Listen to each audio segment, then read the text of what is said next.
She screamed like the city itself couldn't drown it, like the sound wanted to climb out of her small ribs and run. The chandelier light shattered on crystal and came back hard. Strings of glass threw snowflake patterns across a room that smelled like champagne, crab cakes, and anxiety. In the center, a girl in a velvet chair tried to breathe. Everyone else tried to pretend. Denny Morales pulled his squeaky cart through the service door and paused because you pause when a child sounds like that. Bleach and old coffee clung to him. LED light blued his forearms. He wore the building on his clothes, the scuffed soles, the lint, the little burn on his sleeve from a buffet flame. And the building wore him back. His badge read, Denny in black letters, rubbed thinner than his patience. He had learned a long time ago to make himself smaller, shoulders in, eyes down. Work like the corners mattered more than the center. Now the center needed him. He had timed his evening with the precision of a man whose rent did not tolerate improvisation. Empty trash bags in 40 minutes, floors done by 9. Spill kit ready for any guest whose shoes refused friction. Call his son at 9:30 to say goodnight, even if the boy was already asleep. That was the plan. Plans don't win against panic. Her name was Emma. 8, maybe 9. Black patent shoes that pinched. Hands white-knuckled on the chair arms. Sound coming wrong out of her like it had been sharpened. He saw the signs before anyone said words for them. The way she pressed 2 fingers to the seam in the cushion, tracing texture. The way her eyes refused faces and found the exit signs instead. The way her breaths hitched like a car at a bad light. He'd seen this before. He'd helped before. Not here. Not like this. The Whitman house near Lake Austin did not believe in ordinary. The foyer could host a basketball game. The living room could do dinner for 200 and still ask if you'd like another round. The event tonight, their foundation's Evening Under Lights, had a donor list that looked like a magazine and a playlist like a commercial. Billionaire money made the flowers taller. Billionaire money made the ice cubes square. Billionaire money made everyone talk like they had decided truths were expensive and came in limited runs. Emma's mother stood near a marble console where the caterer had left a silver tray of macarons that tasted better than memory. Claire Whitman held her phone like a prop so her hands wouldn't show what her face was trying to hide. Her hair was perfect. Her eye makeup said steady, I'm steady. She loved her daughter fiercely. She loved control more. Beside her, Robert, husband, fundraiser-in-chief, owner of compliments that sounded like jokes, spoke to 3 men in suits who hadn't done their top buttons but still wore their egos tight. Is she, someone, can't we? Claire's words kept starting and stopping at the cliff between image and need. A planner with a clipboard and a headset nodded, as if nodding were a skill. We've got a quiet room, she said. She can decompress there. She never said Emma's name. She said she. The word felt like a glove put on wrong. People in silk pretended they didn't hear the cry. A teen boy in a tux picked up his phone and started a live. Big house meltdown, he said to someone in the comments, because the internet makes cowards brave. A woman shaped like a wine glass murmured, bless her heart, in a way that meant the opposite. A security guard drifted closer, palm resting on the belt near his radio. Eyes on Denny like mess equals you. Sir, the guard said, you can take that cart around. He gestured to a side corridor that smelled like the back of a refrigerator. Guests up front. Denny leaned into the squeak to make it stop. He had a trick, a dab of dish soap on the wheel axle, that made the sound go from complaint to hum. He looked at the girl. He looked at the mother. He looked at the coordinator, who didn't know what a sensory quiet room was, besides a phrase that had tested well in a grant. He reached into the chest pocket of his jumpsuit and felt it. A little plastic bottle, no longer than a hand. Blue cap. Bubble wand hinged under the lid. He carried it not because of this job, but because of a different one. Because of a boy on a bus who hated sirens. Because of a night under an overpass 10 years ago when he had crouched in glass and blood and breathed with a child until the world softened. Don't, the guard said, seeing the movement. His face did a thing faces do when they see a black man reaching. Fear without facts. Fear with practice. Denny slowed his hand. He made it obvious, palms open, showing nothing but the wand. It's bubbles, he said, and felt stupid as the words left his mouth. Who believes in bubbles in a room full of stock options? Emma jerked at the syllables. The planner's eyes darted to Claire. Claire's darted to donors. Robert kept talking like the soundtrack hadn't changed. Who are you? the planner asked, pen hovering. She already had an answer she liked. Facilities, he said. The word made him smaller. It also got him permission faster. He took 3 steps. Another. The squeak tried to come back. He pressed the cart with his hip very gently to balance the sound out. He crouched to make himself less. He moved into Emma's peripheral, not her front. Hey, he said, soft, the vowel an open hand. Can I show you something weird? She didn't look. She heard. That was enough. He unscrewed the cap. He dipped the hoop. He took a breath like he was measuring the space between this moment and the next. Blow. Pause. Breathe. He exhaled gently, and the first bubble slid into the air like a coin in slow water. It caught light. Another. Another. Tiny spheres drifted past the LED glare and invented their own softer light. They reflected the chandelier as miniature galaxies, guests' faces as cartoon ovals, Emma's hands as warm ghosts. He aimed them away from her eyes. He let one bump his knuckle, pop sound small as a finger snap. Blow. Pause. Breathe. She froze. The sound inside her shifted 2 notches downward, then 3, like a radio returning to a station. Her fingers left the chair seam, and the air there seemed to remember their shape. She stared at the nearest bubble, cross-eyed, then reached like kids do. Whole arm, clumsy, honest. Population. She startled. She laughed one syllable that sounded like a cough. He smiled with only a corner of his mouth, like a secret. Another? He asked. She nodded. He blew. The room changed. Who's? Robert's voice tripped and found a new ending. He had big money charm that usually didn't get denied. He didn't know what to do with a janitor standing between his donors and a narrative. He walked over, smile welded on, hand extended like he could shake this into something useful. Appreciate the initiative, he said, barely tasting the consonants. We have people for… Let him, Claire said. She surprised herself saying it. She surprised the coordinator, who forgot to nod for a full second. Denny didn't look at them. He watched Emma's shoulders. He could see the lift and fall, move from panic to effort to ordinary. He moved his own breathing the way he wanted hers to go. Blow, pause, breathe. He angled his body so he was a wall, in case a guest didn't understand boundaries. He softened his gaze. He made his voice a place to go. Count with me? He asked. She held up fingers. 2, 4, 7. Her lips moved, and the room shut up. The teen boy kept filming. The comments scrolled like ants. Aw, OMG, he's like a whisperer. Is she autistic? Owe, this house. Look at the mom. Bro, that's the janitor, I think. I'm crying. Why he so calm though? More bubbles. The algorithm turned shame into applause because content needs an ending and bubbles give you one. Denny's knees complained because a human body does not enjoy kneeling on marble. He breathed through it. He thought about his son, Malek, age 10, Star Wars phases, aversion to vacuums. He had learned the difference between a tantrum and a meltdown the hard way. One is a choice, the other is a storm. When the storm comes, you don't tell it to stop. You cover, you wait, you count the seconds between lightning and thunder. Micro cliffhanger. He didn't know yet that there were exactly 2 minutes until the next lighting cue dimmed the room without permission. Get those lights steady, he said toward the DJ like he owned the board. The DJ flinched because he wasn't used to orders from coveralls. He steadied them anyway. Claire made sure with a look. A woman in emerald leaned toward another and whispered too loud, "Do they allow staff to interact?" A man with a jaw like a doorstop monitored his cufflinks for dust. He didn't offer his seat. More? Denny asked. Emma breathed. It sounded less like scissors. She nodded. He blew. Blow. Pause. Breathe. The rhythm made a small tunnel of calm in a bright, unkind room. He could do tunnels. He had built them in noisier places. Inset. Claire watched the bubbles with a concentration she usually saved for quarterly reports. Control had always been her superpower. Vulnerability had always been someone else's private hobby. Her daughter made the world pure when the world allowed it, but the world rarely allowed it. Watching a man with bleach under his nails restore order with soap and air did something to her body that leadership seminars never had. It divided her into before and after. The lighting cue missed its mark. A bank of Edison bulbs near the staircase dipped. Emma's eyes flicked, panic splashed, then receded.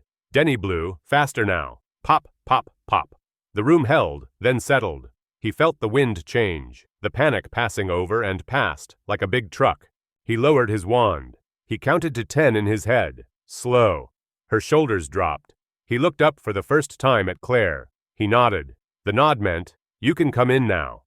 She came like a woman walking barefoot for the first time on cold tile. She knelt, and the dress pooled. "Hey, honey," she whispered. "You found the bubbles."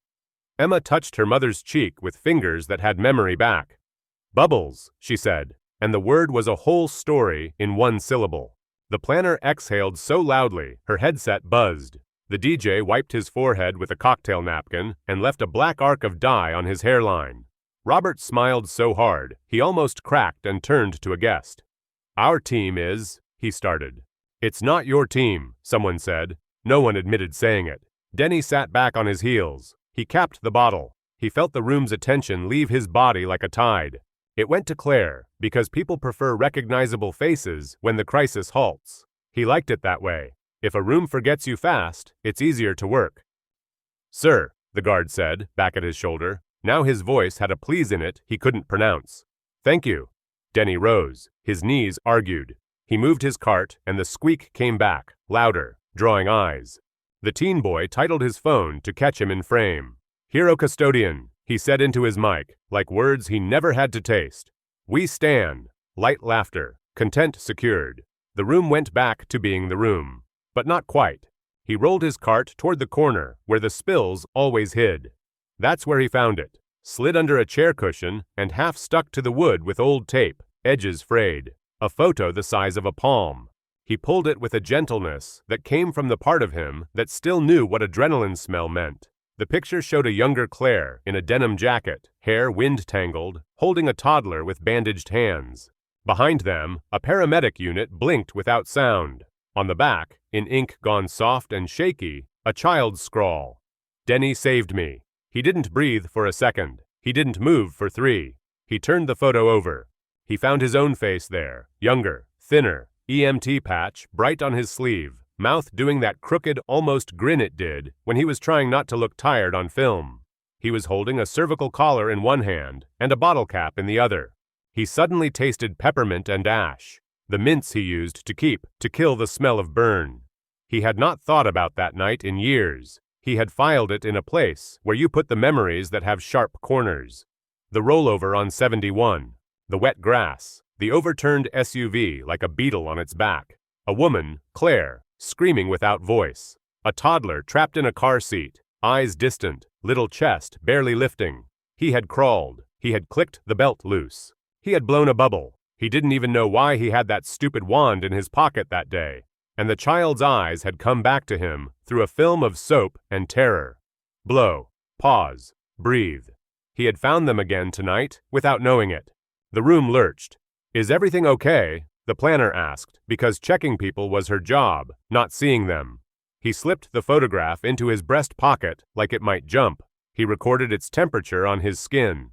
He looked across the room and saw Claire staring, shock widening the space around her pupils. She had seen him see the picture. Her mouth opened, closed. For once, she had no script. The teen boy's live stream caught the moment. It caught more too, comments that arrived like confetti and knives. Someone uploaded a clip from a year-old neighborhood surveillance cam, a blur near the Whitman gate, a fall, a small figure, a larger one who looked like a manager pushing someone into a car instead of helping. The caption, "Remember this? People always remember when you wish they wouldn't." Micro cliffhanger. He did not have time to process because the room turned tribunal. "Turn that off," Robert snapped, reaching for a phone that didn't belong to him. "No filming." "You invited filming," someone said, not just about phones. A woman with a press badge that said Austin Chronicle lifted her chin. "Is it true the incident last year at the foundation lunch was never reported?" Her pen clicked. Clocks woke. Claire swallowed. Her eyes ran to Emma, who was now sitting on the rug, fingers slow through the fringe like it held secrets. "This is not," she began, then cut herself off. She turned to Denny. "Do we know each other?" It wasn't a line. It sounded like a plea. He touched his chest where the photo warmed. He took it out. He didn't hold it up for the room like a trophy. He turned it toward her, just her, She stepped forward as if moving through water. "Oh," she said. The word broke open. Robert looked at the photo like it had malice. "That was private," he said. He didn't ask how it ended up under a cushion. "Who put it there?" the planner asked, because misplacing things offended her sense of order more than lying did. Claire didn't move her eyes from the picture. She touched the little scrawl with her nail, like she needed to feel if ink had texture. "You were the paramedic," she said, breath making the vowels indecisive. "I remember your voice." He didn't remember speaking. He remembered counting. He remembered the belt releasing. He remembered the feel of the girl's curls under his hand when he lifted her like she was a glass world. "I was," he said. He kept his voice simple. "What happened?" asked the Chronicle reporter.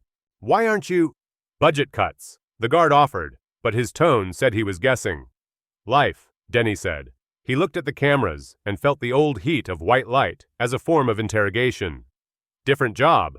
Coats shifted. Someone coughed in a way that meant, "I don't plan to help." A friend of Robert's in a navy blazer stepped closer and smiled in a way no one believed. "I'm sure we can clarify the situation without public confusion," he said, rubbing his hands like he could warm them on the friction of his own importance. "Clarify?" "Sarah." "No, not Sarah. But there was always a Sarah in every room," said from near the bar. She'd sneaked in, local paper laminated badge, sneakers that didn't apologize to hardwood. "Like last year when your manager collected phones?" She lifted hers so the camera saw the manager's face when the question hit it. The man blanched, then smoothed, then turned away. The internet noticed anyway. Emma stood. Small hands found Denny's wrist. Her fingers were cool. He glanced down. She was looking up at him like he was a street sign that finally made sense. "Why nobody said truth?" she asked. The room went silent with that new kind of quiet where microphones lean. He wanted to tell her because truth costs, and most people like discounts. He wanted to tell her because adults mistake the narrative for the person. He wanted to tell her because the last time he held a child in shock, he didn't have an audience, and this time he did, and it made him nervous how much the world likes to pretend it cares. He crouched again, so he didn't loom. "Sometimes," he said, "people are scared." She looked at her mother, back at him. "You scared?" "Yeah," he said. "Most days." The lesson he'd learned hauling bodies and hope in the back of an ambulance: you don't lie in front of a child. They hear the wobble, even when words seem straight. "Are you threatening my wife?" Robert flared, because men like him think any conversation out of their choreography is a threat. "No," Denny said. "I'm answering your daughter." Claire raised a hand. It shook. She lowered it. "Enough," she told Robert softly. You could hear the marriage change a degree in that syllable. Phones shrilled in pockets. PR teams mobilized, as if mobility could reorganize the facts. Someone tugged at the DJ's elbow and hissed, "Play something," and he played something that made no sense, because music cannot fix what motive breaks. Inset, online, the clip of Bubbles had already side-by-sided itself with the year-old footage outside the gate. People typed, "like father like manager," and then deleted father and wrote brand. Someone uploaded an old gala photo of Claire, smiling next to a politician who had learned to avoid microphones. Commenters didn't argue about autism, they argued about money. Then they argued about race, but called it decorum. Denny felt the tide in the room change from watch to want. That's when danger gets weird. He put the bubble bottle in his pocket and made himself heavy, the way you do when you don't want to be moved. He made eye contact with the guard and found a tiny regretted apology there. He nodded. Truce. Claire took the photo to the console and leaned against it with both hands, like a woman holding herself up on a kitchen counter at dawn. The veneer didn't creak. It was expensive. She wasn't going to do this in small pieces anymore. "We didn't report last year," she said, to the room and the internet, and the part of herself that still wanted to. Robert said it would create unnecessary attention for Emma. "It would have," Robert said. He believed it like scripture. "Necessary," Claire repeated. She turned to Denny. "What do you need from me?" He almost said nothing. It would have been easier. He tasted the word and found it cheap. "Tell the truth," he said. In your voice, not his. He didn't mean for the sentence to become a future. It did. The night slid into a hybrid of gala and deposition. A counselor who had been hired to make the event look inclusive Instead, made it be inclusive, and told the planner where to find noise-canceling headphones in a cabinet labeled centerpieces. A piano player started playing softer than the crowd, and won. The security footage got duplicated enough times that erasing not only failed, it advertised itself. Robert tried a smile. It cracked. He tried a, "Let's take this offline." It failed. He tried a stern father tone to Emma. It died deprecated. He tried an apology that didn't use the word sorry. The Chronicle reporter lifted an eyebrow and let silence devour it. Claire did not go to a podium. She stood 3 feet from Denny and 3 feet from her daughter and talked at a normal volume. "We will open our records to any investigator who asks," she said. "We will not hide behind our name. I will not." She looked at Robert. He looked at his cufflinks. He did not look at her. The teen boy said to his live, "Yo, Mrs. W is going in," like it was entertainment. Somewhere on hundreds of couches, other teens fell surprisingly quiet. She fired the manager with one sentence you could have etched. She texted her assistant to call an autism support nonprofit, not for a quote, but for someone to come in the morning and consult about house protocols for sensory overload and how to change a rich person's party so a human could live there. "Turn the library into a calm room," she said to the planner.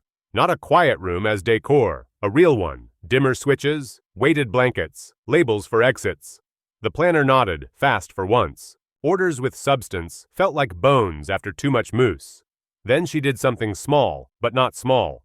She asked Denny if he would show her, tomorrow, what he does that a policy manual won't. He thought about saying he was just the janitor. He thought about shrinking the way he'd learned to. He let his mouth do a thing he hadn't let it do in a while. Agree to be seen. "Okay," he said. He kept it small on purpose.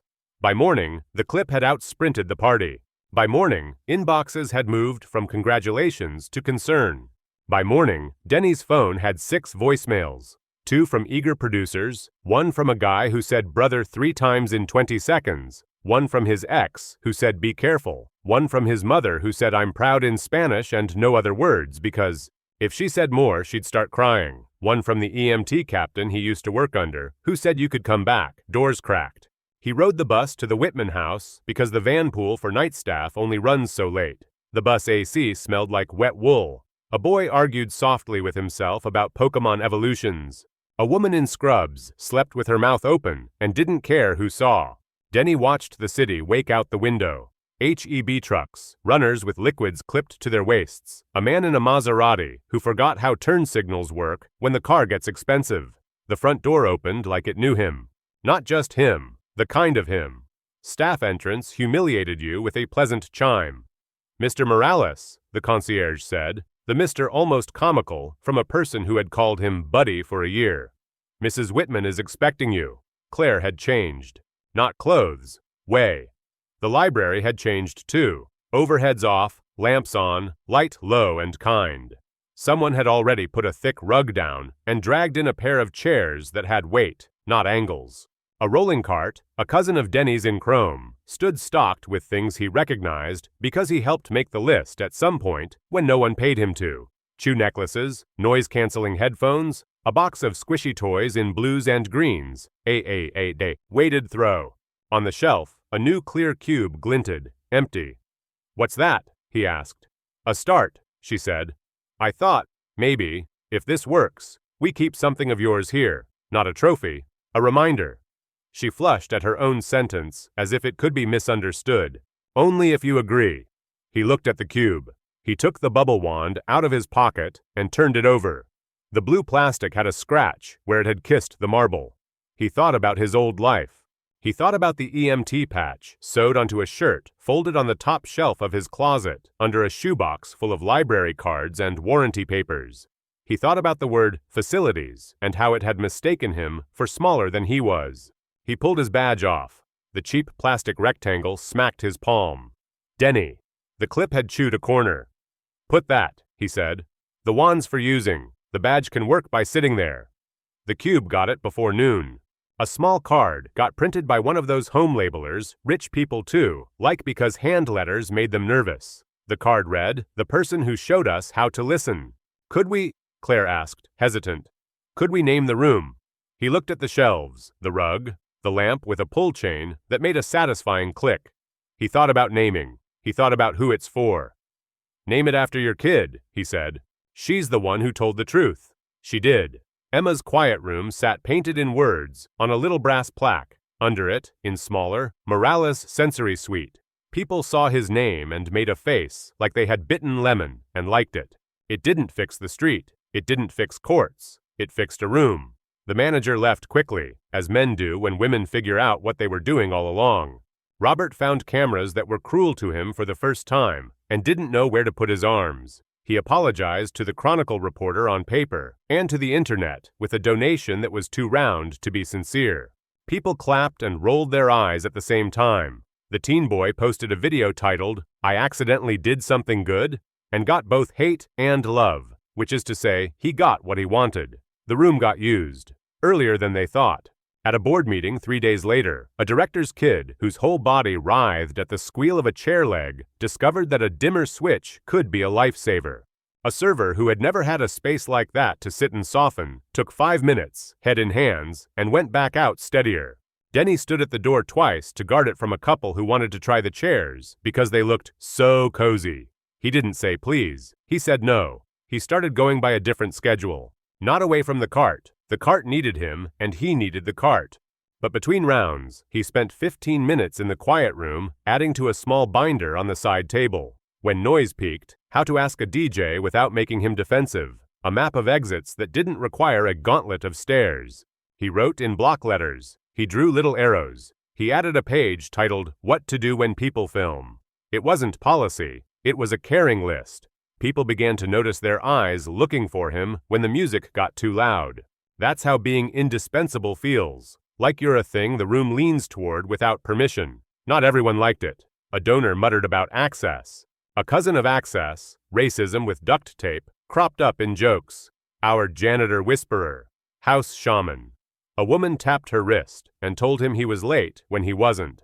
The valet tried to keep him off the front door because someone important might see. The little things kept coming. He stepped around them, not because they were small, but because they were obstacles, and the child behind them wasn't. Inset. The EMT captain watched the video a 4th time on a cracked iPad at the station on Cesar Chavez. He didn't cry. The job had dehydrated him. He sent a text to Denny anyway. "Proud of your lungs, brother. Proud of your timing." Pride didn't pay bills, but it paid in a different currency, nights where his mind didn't pace. Reporters came, and he learned to say short sentences that could not be cut wrong. Claire put herself between him and some of the glare when she could, and admitted on camera to the part she played in last year's silence in language that made her legal team drink water. She didn't perform an arc.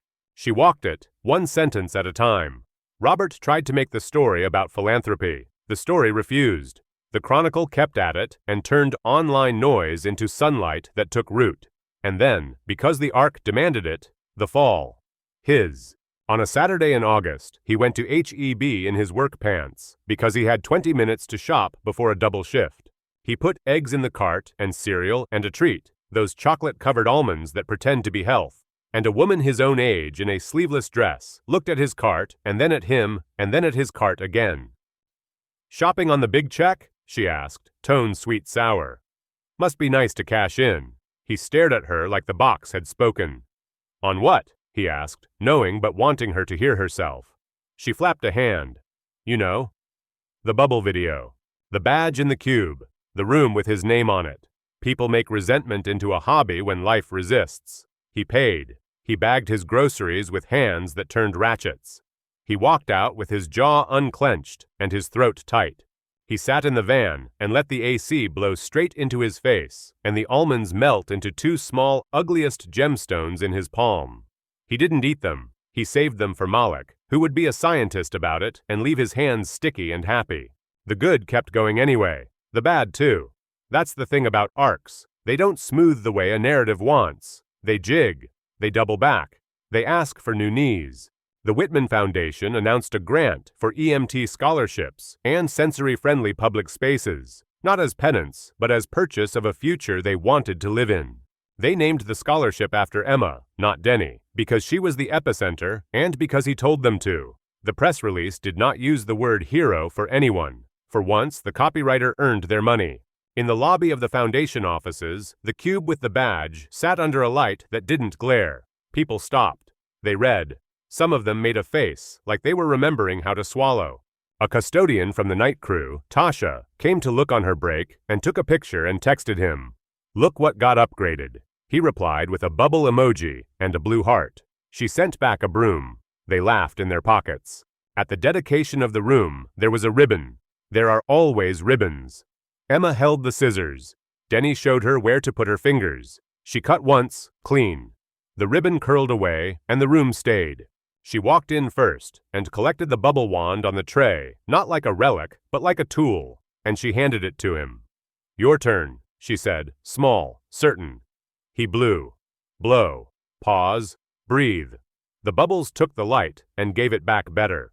People clapped because they didn't know what else to do with their hands. Claire squeezed his shoulder, quick, respectful. Robert clapped too, a beat late, a note off. After, the captain from the station hugged him hard at the doorway to the quiet room and said, "There's a seat if you ever want it. You were always more." Denny looked at Malik standing by the punch, counting the ice cubes with scientific interest. He looked at the mop closet down the hall, where he had had better conversations than most boardrooms. He looked at his hands. "I'm right where I should be," he said. "For now."